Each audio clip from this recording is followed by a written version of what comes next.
Hello and welcome to TV Talk, brought to you by the Ayn Rand Center UK. I am Mark Pellegrino, along with my lovely and amazing co-hosts Jacqueline Schumann and Jennifer Bouani.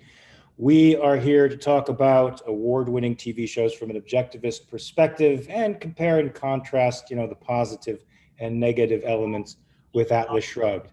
Why do we do that? Because these two ladies have written the best adaptation of Atlas Shrugged I have read so far, and we want to bring you fellow objectivists into the ongoing creative process with this great potential show. Is that enough praise? Can you guys take that? Because it's not gonna be over today. So this is just beginning. Anyway, today we're going to be talking about The Night of, an award-winning HBO series that is actually a remake of a BBC show called Criminal Justice. Are you guys fans of BBC show remakes that they do here in the States? Just want to throw this out to you mid introduction, because I personally am not. Yeah, in general, I'm not either. And I think that this is one of those exceptions. Although I will say Homeland, I thought was a really good adaptation, but because it was based off of an Israeli show, I believe. Not Fauda. Was it based off of Fauda? No, I don't think so. Okay, there's a great Israeli show, by the way, called Fauda, which means chaos. I think we Yes. should actually put that on our list because it's amazing. So you're right. That's a good idea. I usually reject American remakes of BBC shows, and I've been in one too, by the way, and still reject American-made BBC shows. But this one actually, I think, did it right. This was originally supposed to be a James Gandolfini project, y'all. Yeah. He was set to play John Stone, the ambulance-chasing lawyer who makes good in the end. That's a total spoiler for anybody out there who hasn't seen it. But he died a month after it was picked up by HBO. So the part was a recast. And guess who they recast it to originally? Have you guys heard this story? Oh, I haven't heard it. Oh, Robert De Niro. Backstory. Oh, really? Robert De Niro was originally supposed to be the guy who played it, but of course, for some reason, he couldn't, and it went to John Turturro, who I think has made the part iconic. And that just reminds me of great roles that you don't realize are actually cast with somebody else in the role and then recast in the part that some actor made iconic. Dustin Hoffman in The Graduate was originally offered to Charles Grodin. I don't know if you guys know that. And of course, R.P. McMurphy, One Flew Over the Cuckoo's Nest, played by Jack Nicholson, was originally offered to, you guys know this one? Gene Hackman. Can you imagine Gene Hackman in that part? He's a great actor. Great actors all, but I can't imagine them in that part. And I can't imagine, as great as De Niro is, I can't imagine him in Turturro's part there. Turturro owned that, in my opinion. He was fantastic. Did you know that who played the first Batman, the Dark Knight? The guy from American Psycho. Here you go, Christian Bale. Christian Bale. So do you know who was originally cast as Batman? No, let's hear it. David Boreanaz. What? He's from Buffy the Vampire Slayer. He played Angel, yes, I know, but what, vampire with the soul. Did he get slammed because in reality he's really an evil prick? I'm just saying. did they not want to work with him because of that? I have no idea. You guys didn't hear it from me. I've actually never worked with the guy. Thank God. Anyway, this series was created by Richard Price of The Wire fame, Steve Zalian, and Peter Moffat. Now, Peter Moffat, do you guys know if he's any relation to Stephen Moffat, who was the showrunner for Doctor Who and the creator of one of the greatest series on TV, Sherlock? I do not know. Do you know? Did you find? I don't know. No, this was not a rhetorical question. I actually did not know if they're related to each other, but that would be interesting for sure.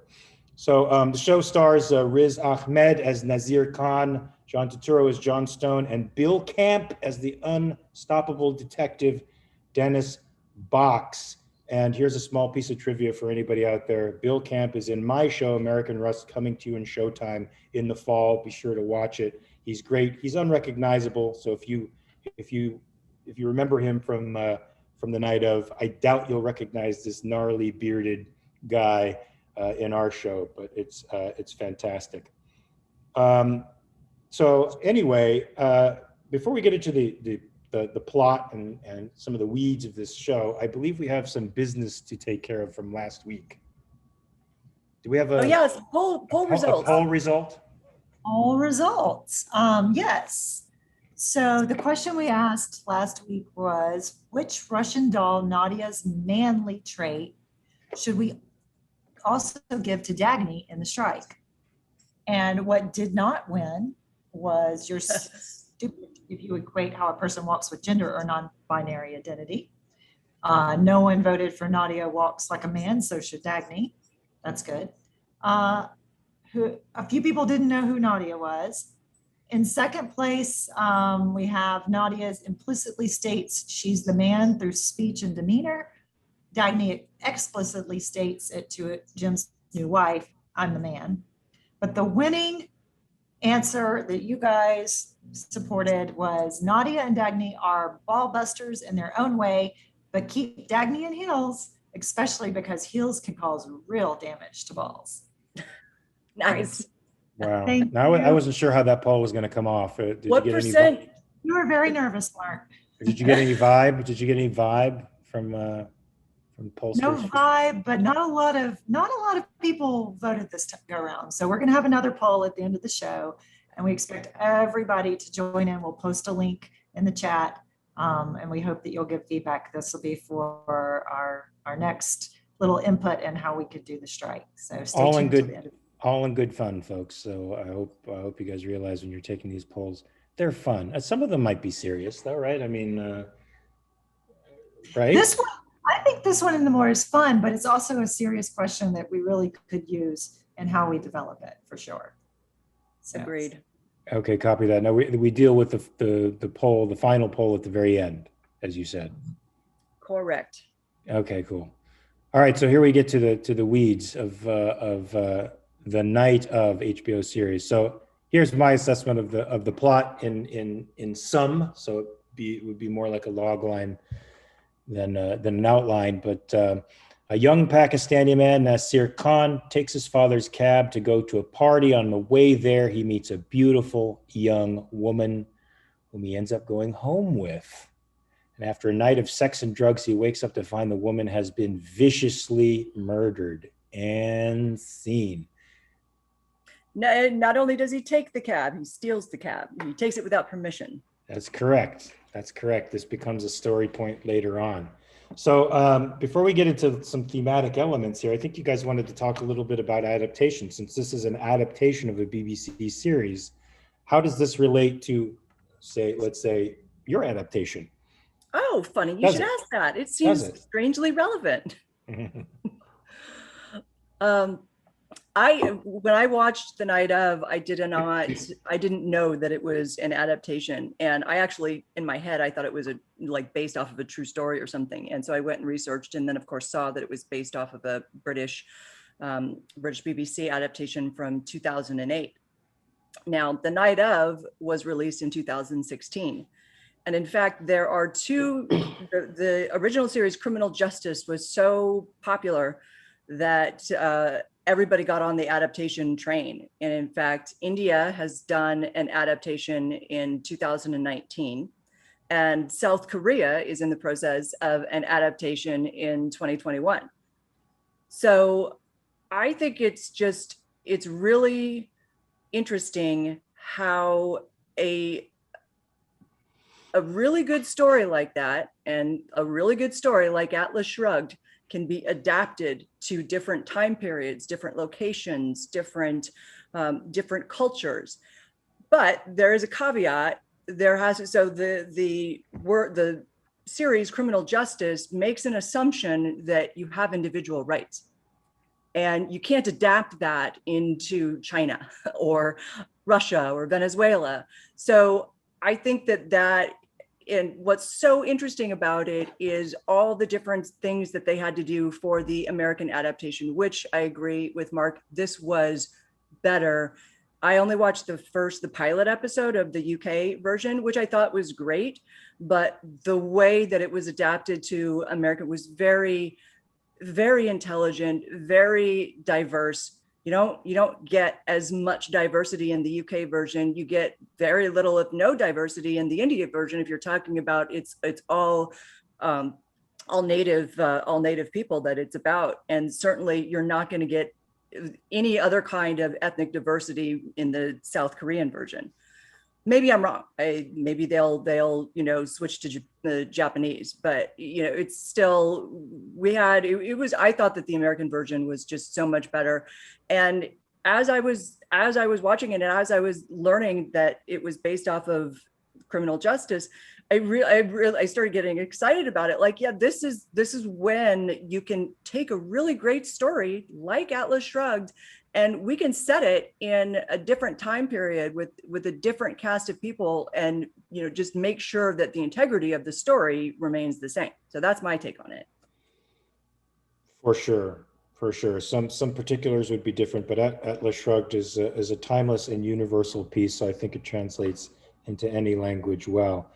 Before we get into like basic themes of this thing, I want to talk a little bit about the filmic style, which I thoroughly enjoyed as an actor. I don't know if this affects other people watching, people who are not necessarily in the business, but I love a film that takes its time. I love the pauses in between, because it's those spaces in between the notes that make the symphony too. And a lot of filmmakers sort of forget that.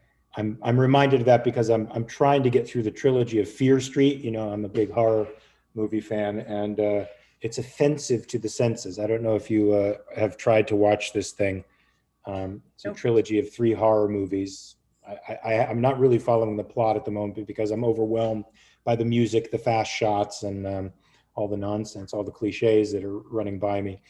I'm trying to watch it for my stepson because we're sort of trying to share these horror moments with each other. But it's a refreshing change of pace to see a film that is not afraid to take its time. And as actors, and as a viewing audience, I imagine, since the actors aren't pushed into a frenzy of pace, you can actually take the time to get to know the characters and to stay with them in a way that you can't in these other pieces that are acting fast, so that you don't notice they're acting badly. This was naked in that way, and I really like that. Were you guys impressed by that? The pauses in between, the time that the film took? I did notice how it was slower storytelling, which I too appreciate much more. I mean, like coming off a Russian Doll where it's just boom, boom, boom, change, change, change. It has more of that style that you get from Breaking Bad. I think Breaking Bad's another slower storytelling, but this one felt even slower. There were moments where I'm like, okay, come on already. Like he's walking down in a line in the prison. And I understand it was really important, especially for this particular TV show, which was very heavily creating the message about the transition between a regular innocent guy who ends up going through the criminal justice system, and then he transitions into a criminal. And you have to see that happen slowly to see the nuances of how it happens, because it does. It happens all the time. So I really appreciated that. And I think you had to kind of tell the story in a more slow rate. Yeah. For sure. I'm sorry, go ahead. Sorry. Oh, no, echoing all those thoughts. I was also, it took me a minute to get into the mood. And I watched this series with my daughter, my 16-year-old, virtually 16, she'll be 16 in a week. And now she's no stranger to long TV shows. We watched Game of Thrones together, and she was riveted. And each of those episodes is anywhere between an hour to an hour and a half. But kind of, 2 or 3 episodes into it, she was like, Mom, it feels like it's just so much longer than a Game of Thrones episode. I'm like, that's because people are getting their heads chopped off. And so that's what like it is. Wild sex and it's action. Yeah. I remember watching the first 7 or 8 episodes of Game of Thrones, and my wife refused to watch anymore. I'm blaming it on her. I haven't seen a Game of Thrones because of my wife. She just thought it was porn, sort of soft porn. That was it. Which it kind of was. And what I really appreciate about the night of, and this makes me want to hunt down the script, because one of the things I love to do as a writer is figure out how much was this the writing, and how much was this the directing and the acting. And I mean, you were really drawn into the scenes. They really wanted to bring you into the room. They wanted you to not be a spectator. They wanted you to be a participant. And I appreciate that about storytelling. It's very hard to do that. I agree. So there's basically there's three main characters, but there's a fourth main character that isn't human, I think, running through the entire piece.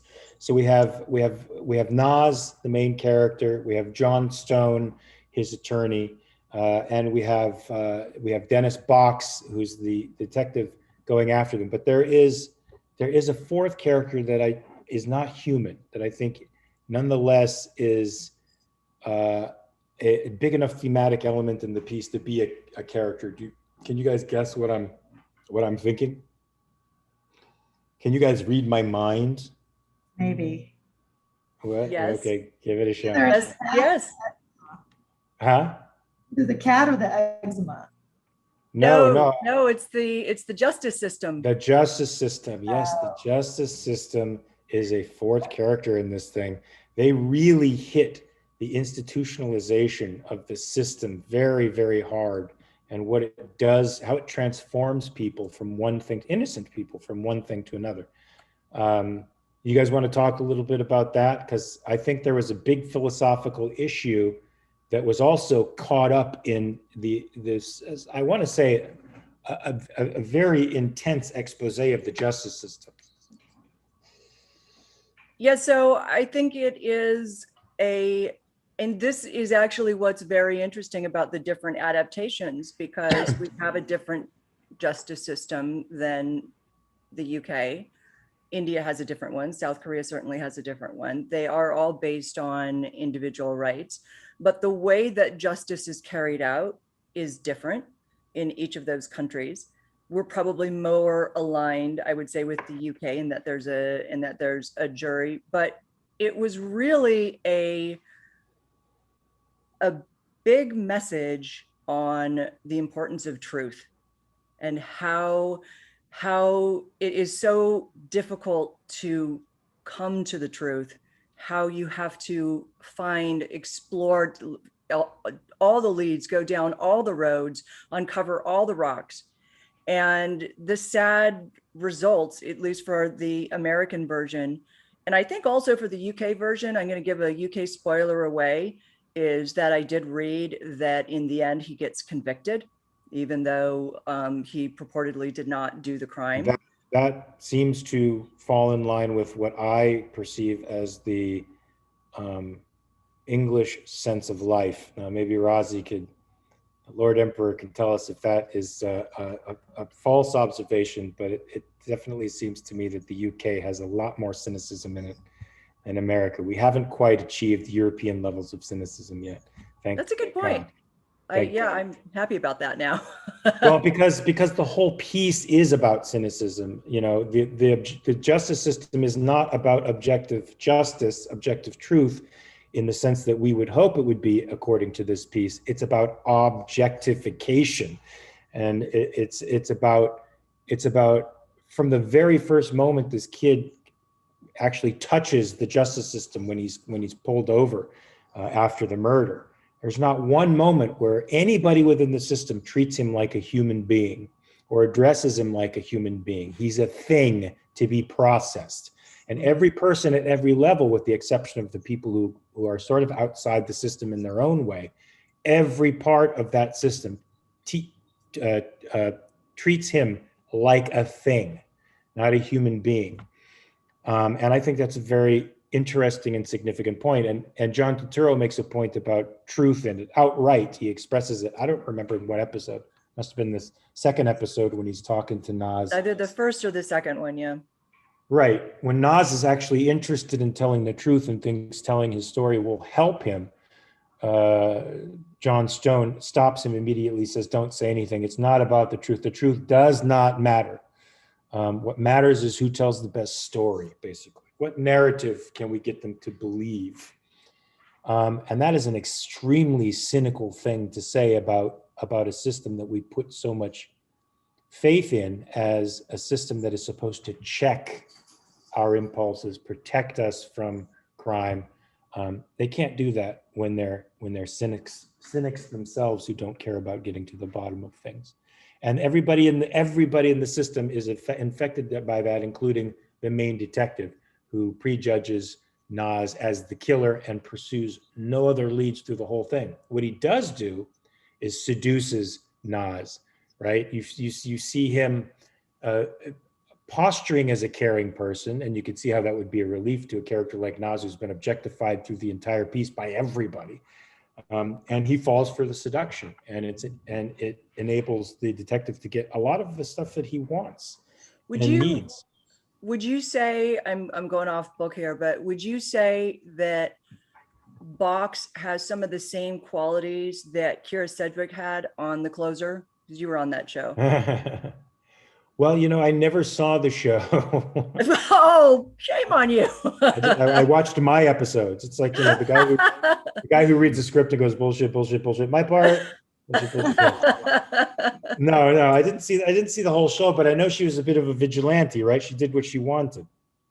But her whole thing was, they call her the closer because she would get the suspect in a room and she would say whatever she needed to say to get them to confess. Now, she wouldn't lie to them necessarily, but she kind of had that same sort of seductive quality that Detective Box had. But she was made to be seen as heroic. And I don't think that Box is made to be seen as heroic.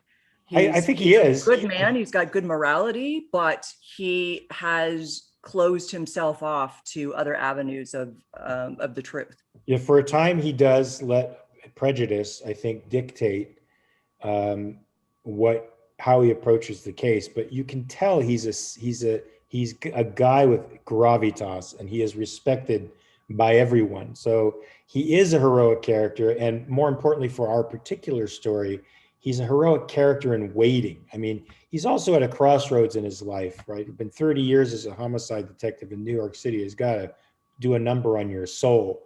And now he's staring at the abyss and dealing with the idea of being a useless being himself.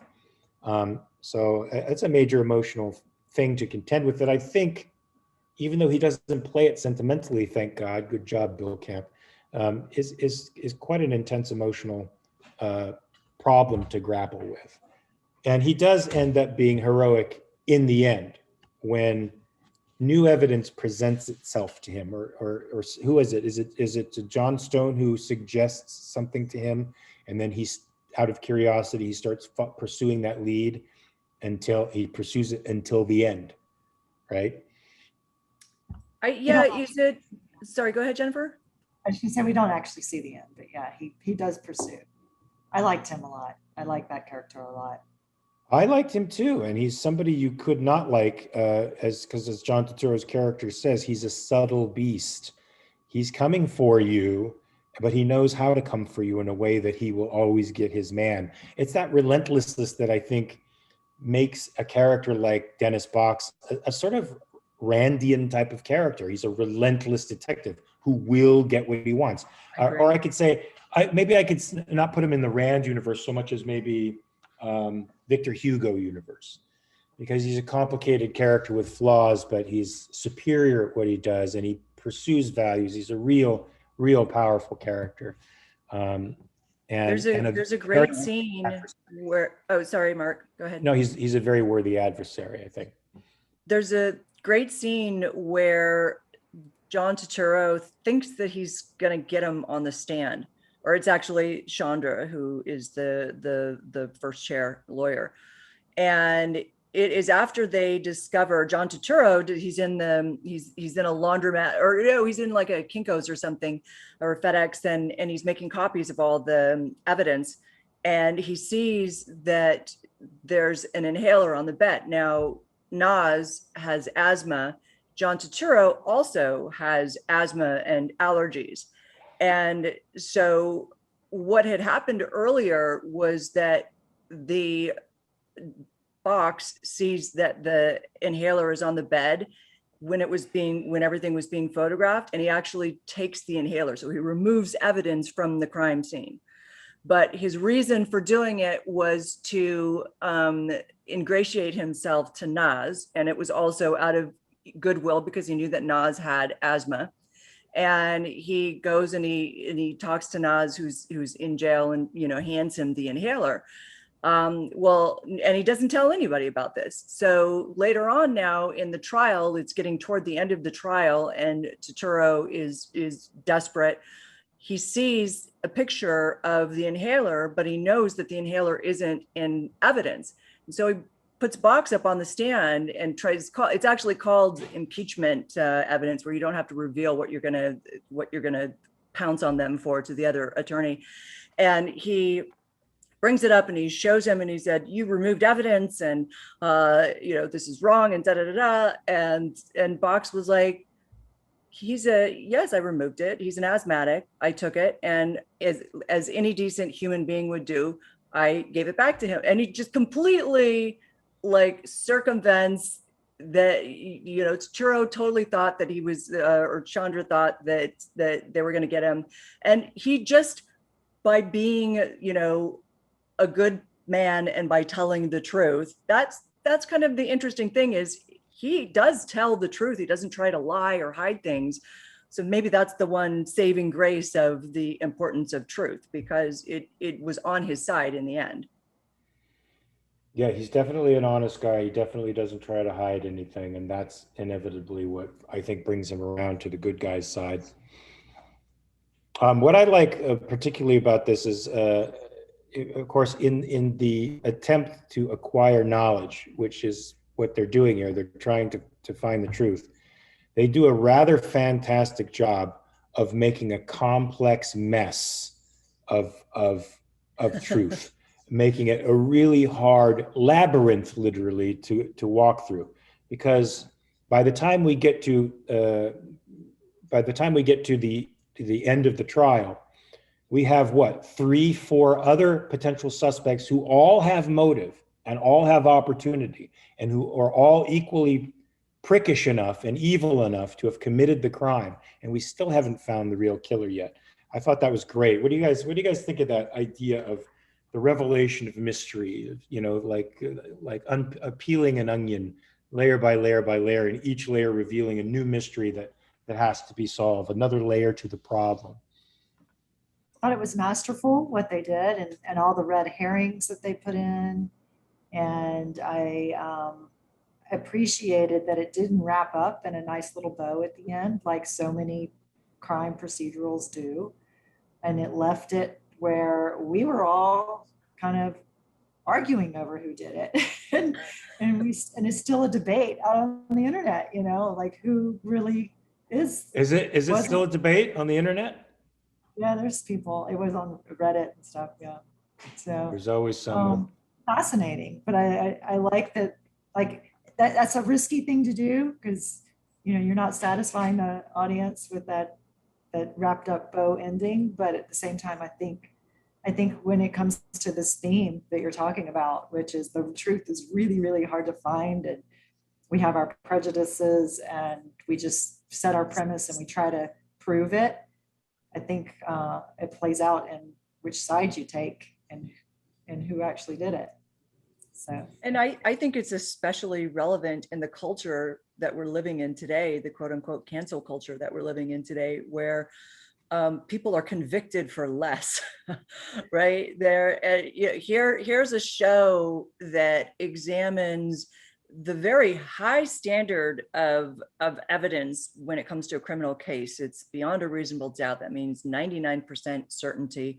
You are presumed innocent. That is critically important. You're presumed innocent until they prove it beyond a reasonable doubt. And here we have all of these high-level people going through all the evidence, and there's different, like Mark was saying, there were, 4 different people that could have done it. And at the end, it's implied, but you still really, truly don't know, because it's not shown. There's no video of, whoever it was stabbing her or something like that. Would be that would be the, whatchamacallit. What is that called? the hand on the gun or whatever. I don't know why I'm blanking The on it now, but smoking gun. thank you. The smoking gun. I'm like, the hand on the gun. That's stupid. It happens. But but it's, you know, and when you look at that, you look at it's like, dude, how hard is it in the frigging justice system to uncover what the truth is? And here we are, firing people and putting them on the shit list and canceling them for something that they said that was taken out of context. Or, you know, even I think about the guy that was in the heavy metal band at the hotel, who was accused of murder by the cancel culture, and he wasn't, and the only link that they found was that he was at the hotel a year earlier, but in fact he was in Mexico when the murder happened. Yeah, you know who I'm talking that. about? Well, you're talking about Hotel Cecil. Yes. It's a documentary on Netflix, and this guy was like a death rocker, and he was very morbid, had a fascination with torture, and his metal was like death metal and very dark. And he got lynched on social media, and I say that literally, because his entire life was ruined because they accused him of committing a murder that he did not commit. It turned out to be a suicide. The poor girl was schizophrenic, off her meds, and killed herself in the water tank. Probably dove in there and then couldn't get back up. But I just ruined that for everybody too. Hotel Cecil, guys, check it out. Spoiler alerts for everything, everybody. You know, if anything, a show like this is great because people are so willing to do exactly what all the institutionalized folks in the show do, and work off of their prejudices and stereotypes of other people instead of seeing the complexity that's underneath what is seen, right? There's more than meets the eye to every single character here. I mean, who would have known that the well-dressed Undertaker was a homicidal serial killer in the making? The stuff that guy said was so frightening. Yeah. I was afraid, and I wasn't even in the room with that. The poor defense attorney who had to be in the room with that insane man talking about women. They did a fantastic job in that moment of making the tension so palpable and making a simple interview with another person so creepy that me, a 6'3", 210-pound guy who's fairly handy, was nervous. Yeah. I was nervous. And that's part of their brilliant storytelling, is that they lead you down this path of like, yeah, he totally could have, like, in that moment, I was like, oh, he did it. You know? Oh, I was sure. Did it. I was sure too. Yeah, he was definitely a heavy candidate. Yeah, and so you woke folks out there, I can't imagine any woke folks are watching this unless they are trying to get something on me or on you guys for later on down the road, but who cares? You guys, I just want you to know, you woke folks, people are more complicated than you think. There is more on heaven and earth than is dreamt of in your philosophy, Horatio. So get over yourselves. Yeah, life has been a public service announcement by Mark Pellegrino.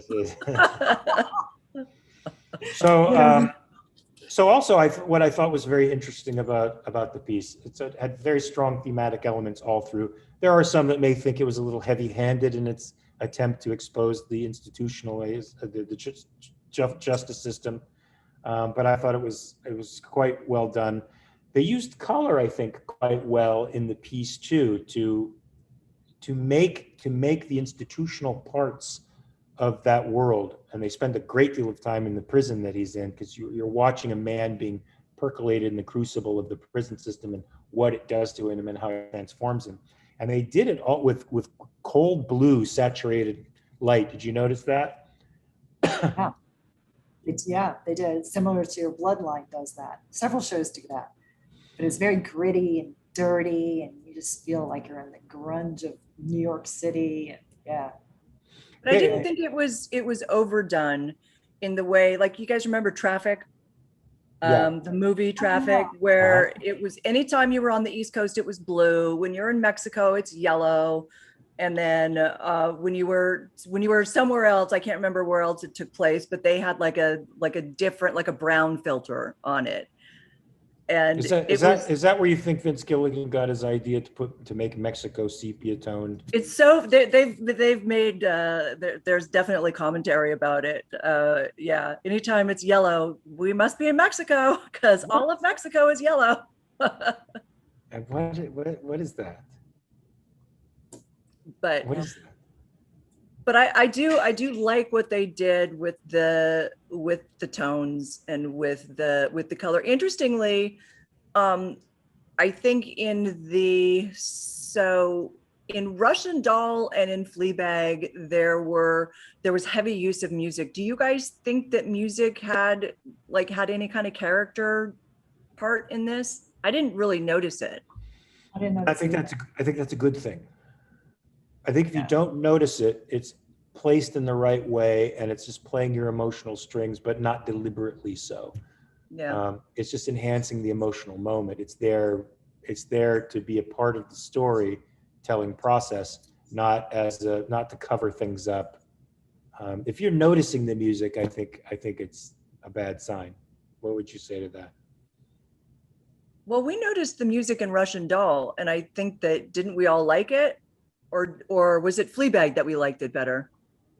Fleabag, because in Fleabag, the music was more in the introductions, like the chaos and insanity, and I liked being kicked into the episode with her sort of inner zeitgeist, pushing me into the episode, which is sort of what that music did. Hey, but I want to ask you guys. Go ahead. Her Nadia with a kind of Broadway every time she started versus Alan, his world was classical every time he started a new life. So that was, to me, interesting and definitely stood out. Yeah, definitely a musical representation of their clashing personalities. Yeah. That's good. I want to ask you, what's that? I would say it was good to notice it, but I do hear you in that sometimes you don't want to notice it. You don't want the music telling you how to feel, right? You should just naturally, organically feel it. I don't think anything should tell you how to feel. Any piece, right? I don't think a piece should tell you how to feel. I think I was going to say, except for mothers, they can always tell you how to feel. So the final thing I sort of wanted to talk about, because we talked about the thematic elements and the characters, went into a little depth of the characters. Something that struck me was the name Dennis Box, and I wanted to see from a writer's perspective how much is a character's personality or personality profile caught up in the name, right? Does that play anything into the establishment of a character's name in your minds as writers? And there's probably somebody out there who would know this answer with respect to Rand.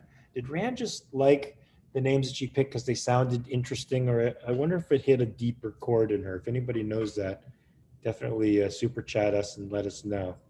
What do you guys think? Because Dennis Box, that's a very interesting name for somebody, a detective in particular, to have, especially one who goes through the first 7 of 8 episodes trapped inside a box. Unable to think outside of his box. Unable to think outside of his box, and then finally breaking out. And you've got John Stone. What is stone? Is that a symbol of something? It makes you think, it makes you immediately, it's a symbol of something. Yeah. But I don't know. And does that figure into the writing process for you guys as writers, or no? Do you guys just come up with names you just pull it out of the air? No, we're not that direct with Box and Stone. We try to make it sound a little like a real name, but sometimes we do have discussions about it. But a lot of times it's a personal experience of somebody we might have known that's like that person, but a villain that we want to we want to base off of an ex-boyfriend. You crossed us the wrong way, you end up in here. See, I think your subconscious definitely supplies those answers. I did a film one time where a lawyer had written the piece, and he had worked on this case in the Midwest years and years ago, where he was convinced the kid had been murdered by these cops. Now, judging from the story, and I think I even read the case a little bit myself because I was playing one of the cops. The original cop's name was something like Roger Stone, and he called me Pebble, Roger Pebble, because he wanted to break me down. He had a real bone to pick with these cops because he was convinced they murdered him. I read the case, and I did not think those cops killed that kid. But anyway, that particular writer, such as he was, definitely used a name to indicate some kind of inner sense, inner feeling. Is there anything else you guys want to cover? I mean, we usually go for so much long.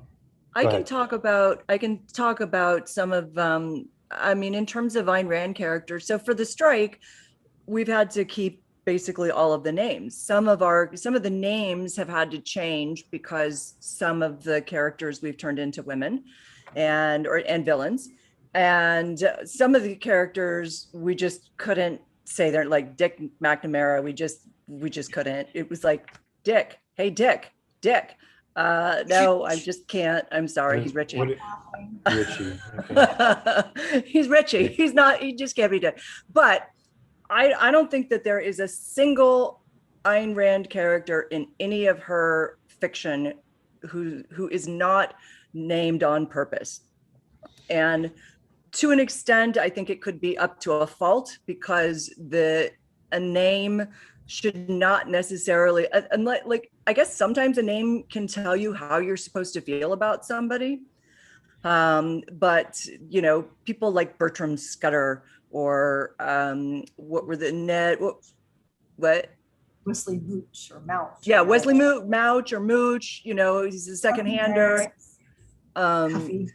Yeah, Cuffy Meigs, that was another one, like fisticuffs. So it was kind of like, wise guy kind of names. But I definitely do think, and I'm looking at there's a super chat, Marilyn, which, by the way, thank you for the $2 super chat earlier. And she said, at least partly Miss Rand chose names she liked the sound of. Yeah, that's what I thought I heard. I have heard that. I thought I heard that. Thank you, Marilyn. And Hank Reardon, Francisco d'Anconia, Dagny Taggart, they are strong sounding good names. There's another interesting name in The Night Of, it's the guy who plays the cellmate of Nas. I'm looking up the actor's name right now. It was Michael Kenneth Williams, who, if there are any fans of The Wire, he played Omar in The Wire. And which he's apparently great in. Freddie Knight. Yes, and his name is Freddie Knight, Knight, and he ends up being Nas's kind of knight in shining armor. For sure. Let me just say something though, to any actors out there, if there are any actors out there, if you play the part of a man who's supposed to be a championship boxer. You took my line, Mark. Okay. This drives me crazy as a boxer myself. When I see guys who can't box, who are supposed to be boxers, I have to tell the people producing it, do me a favor. It's distracting. Put a body double in there and shoot him from behind so that the guy looks like he can throw it. Now he has to fight in the thing. He has to beat up this guy. But there's a way to do that. He's a championship boxer. He can't even throw a right cross without it turning into some kind of weird hook. And his back leg is picked up every time it's horrible. His balance is off. He can't move. He doesn't move like, a novice, let alone a guy who's supposed to be. I could beat him up. Yeah. I felt the same way about Nadia and the software engineering meeting when she solved the bug. I was like, it doesn't work that way. That's not how bugs get solved. Well, see, that didn't bother me at all. I thought, she's a genius. Okay, she's great at what she does. But it makes you wonder, like, come on, man. They had a whole bunch of money. Wasn't there somebody in the room that was like, look, they might have, he might not have. I'm assuming, because he's a very good actor, I'm assuming that he just did not have time to put the physical stuff together. Look, it takes a long time to be able to move like a real fighter. It takes when you look at like the kind of stuff that Keanu Reeves trains in for John Wick, I mean, he's a badass. And he's the real deal with that gun shit. He's the real deal, and he's a very athletic guy. I mean, I I can't do half of that shit that he does now. I mean, he's doing the jujitsu and the grappling and Krav Maga and all kinds of crazy stuff. Good for him. I enjoy watching him in that series. I like guys who beat the crap out of an entire city because they killed his dog. That's a guy, Yeah, a guy after love my that own heart. too. So, any guys, you got anything else you want to say about this piece? We can certainly take it over to Clubhouse after we take care of the poll here. But I mean, we've dealt with themes, we've dealt with some of the characters in some detail, color, theme, other elements in the piece that I think are great ways to tell a story. And we got a little bit of crossover with Atlas Shrugged. So, I will anything else you want say, to say in part? yeah, because this kind of moves into our transition, or sorry, moves into our poll question. Okay. I want to talk about the transition of Nas, because maybe what we can do in the links for this show is link to like a couple of different pictures. But for those who haven't seen the show, Nas he starts out as kind of a skinny Pakistani guy. I mean, he finishes as a Pakistani guy. It's not like he changes that, but he's just to give you like a visual of him. But he's and actually when he's in the evidence room, he's taking his shirt off when Box gets him there for the very first time. So this is before he goes to jail, and he's skinny. He doesn't have any muscle definition. He's hunched over. And the thing that you notice about him are his eyes too. I talked about this in our pre-show call. He has Brando eyes. He's got these big, beautiful, expressive eyes that just when you look at it, you just like innocence exudes from his eyes. And that was an interesting thing when John Turturro's character, when Stone like walks by him in episode 1, and he sees him sitting in the cell, and he asks the cop outside. Stone asks the cop outside, like, what's this kid here for? And the cop says, oh, that brutal stabbing that happened last night. And he's like, yeah. And he said, well, yeah, this kid, he's in for that. And Turturro, brilliant acting, looks at him and says, who? Like, no, like that, like who? That kid is not, he's not capable of doing something like that. And so this is what he looks like before. Then he goes off to Rikers and he endures all manner of horrible American prison. And by the way, the American prison system is probably one of the worst, if not the worst of all free countries. And are you saying this is your opinion or because I've been there. No, I too with Lex Friedman. Yeah, we were listening to I do know people who have been in it for an extended amount of time, and so there was this podcast that we listened to with Lex Friedman, where he interviewed Pablo Escobar's #1 trafficker, who's a pilot. He's an American guy, and he's been in every single prison he's probably been in like 6, 7, 8 different prisons, including a Mexican prison. And he was, from his perspective, what happens in the American prison is very, very segregated. You have, and like the minute that you get there, you are either aligned, you're aligned with your race, and then gang representation.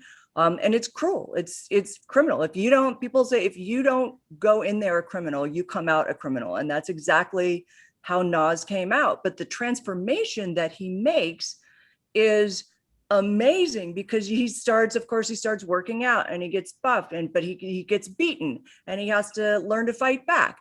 And there's a piece of advice that sorry, Jennifer?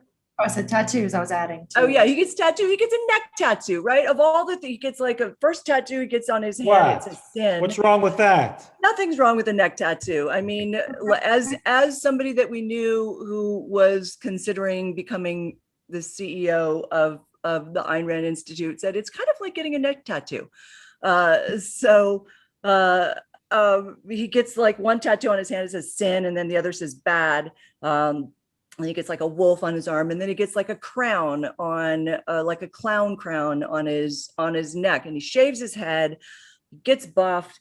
And there's one piece of advice that somebody gave him in prison when he first got there was, don't look at people, look at them, but don't look at them. And you see, he's able to do that. And in the closing statement that John Turturro's character makes, he points to Nas, the criminal looking Nas, and he says, this is what you have to do to survive jail. And I just thought that physical transformation, I mean, that's arc. And they did it in such, and he also becomes addicted to drugs as well. Did it in such, I thought, a great and understated way. So I wanted to make a comment on the transition or trends. Yeah. Yeah. Like I said at the beginning. Transformation. Thank you. Transformation too. It was, and justified the slow storytelling too, because it was real. You believed it. I prefer to say well-paced storytelling, or, What did I say? Gently paced. You said slow storytelling. Hello? I think gently paced storytelling. So, guys, let's deal with this poll before we say goodbye and go on to Clubhouse. We have a couple of super chats though, Mark. Oh, okay. So LMH, £5 says, great episode. Thank you very much. Jeff Bannister, Canadian, $5 and with a thumbs up. Scott with $2 says, is there a reason you're using the strike versus Atlas Shrugged? Yes, because the strike is an adaptation that will be made into a limited run series. And why did you guys use the strike again? Say that instead of me, because you have the better story than I do. What's up, buddy? Okay. I think you, Jax, have the better story. No, I do. It was your idea, and I thought it was good, and I agreed with it and went along with it. But it was, I want to give you credit for it. Oh, thanks. I think what it was I wanted to differentiate that this is not, in our show Bible, one of the lines that we have is, this is not your mother's Atlas Shrugged. And I wanted to differentiate that this is not a true period piece that is going to follow everything exactly, but what we will do is be true and loyal to the spirit. And in doing so, we wanted to call it the original name that Ayn Rand had for it, which was The Strike. But she did rename Atlas Shrugged because she thought that it would give the mystery away. However, the way we look at it is, well, the mystery's already given away. This isn't the first time that people can Google Atlas Shrugged and they can figure out exactly what the mystery is. But for those who haven't heard of Atlas Shrugged, the strike could mean many different things. It doesn't necessarily mean the titans of industry going on strike. It could mean people in the streets picketing and striking, and we see a lot of that today. So I think that's definitely the impression most people have of strike. They don't ever expect the titans of industry to go on strike. They still expect the working man to do it, and they still see the working man as fundamental to the smooth flow of the economy. They don't. They don't see them as being allowed to go on strike. Well, they're going to be in for a big freaking shock. All right, so guys, thank you so much for joining us on this week's version of TV Talk. Now, what are we going to do next week, guys? We're going to have a poll first. We need to link the poll. We didn't do that. Yeah. You'll put up. Rosie, are you able to bring it up on the screen to read it? Or I can just, once you link it, I can just read it. Okay. Once he links it, I will go ahead and read it. Okay, you're going to read it? Go ahead. Yes, I will, but I have to turn my camera off for just a second while I do it for technical reasons. Okay, so the question is, in the night of, Nas undergoes a dramatic visual transformation.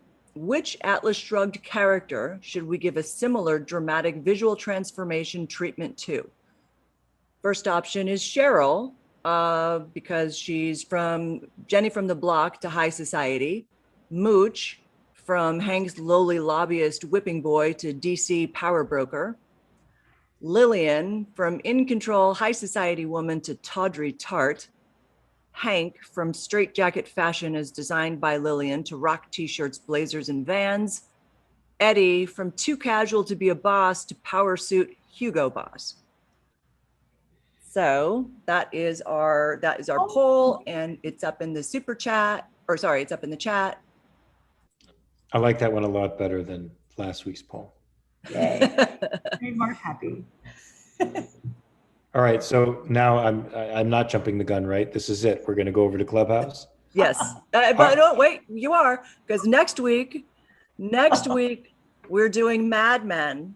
However, we're doing Mad Men season 1 next week. We're going to have kind of a multi-episode TV talk show because Mad Men is 7 seasons long and we want to do it justice.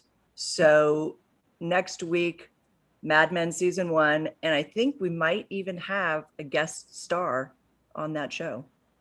Ooh, well, no, well, let's not mislead people. We're not having a guest star from the show Mad Men on. Yes, John Hamm's going to be on. We will have a guest. We will have a guest speaker. We'll have a guest speaker. Sorry. Well, I'm going to go out on a limb and say is an expert on the show, and will be able to keep us in line.